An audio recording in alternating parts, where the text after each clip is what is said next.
Friends, gold loan എടുത്തവരാണോ നിങ്ങൾ? അല്ലെങ്കിൽ gold പണയം വെച്ച് ലോൺ എടുക്കാൻ കാത്തിരിക്കുന്നവരാണോ നിങ്ങൾ?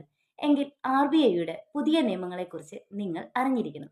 സാധാരണഗതിയിൽ ഗോൾഡ് ലോൺ എടുത്തതിന് ശേഷം പലിശ അടച്ച് ഗോൾഡ് പുതുക്കുകയാണ് നമ്മൾ ചെയ്യാറ്. എന്നാൽ ഇനി ഇത് നടക്കില്ല. പകരം ഓരോ വർഷം കൂടുന്തോറും ഗോൾഡ് വായ്പ എടുത്തത് എത്ര തുകയ്ക്കാണോ ആ തുക മുഴുവനും പലിശയും അടക്കം പൂർണ്ണമായി അടച്ച് ഗോൾഡ് ലോൺ ക്ലോസ് ചെയ്യണം. എന്നിട്ട് 24 മണിക്കൂറുകൾക്ക് ശേഷം മാത്രമേ വീണ്ടും ഗോൾഡ് ലോൺ ലഭിക്കുകയുള്ളൂ. മാത്രമല്ല, ഗോൾഡ് ലോൺ എടുത്തതിന് ശേഷം പലിശ മാത്രം അടയ്ക്കാമെന്ന് വിചാരിച്ചാൽ നമുക്ക് തെറ്റി. പലിശ മാത്രം അടച്ചതിന് ശേഷം മുഴുവൻ തുകയും നമ്മൾ അടച്ചില്ലെങ്കിൽ ഗോൾഡ് ലേലത്തിൽ പോകും.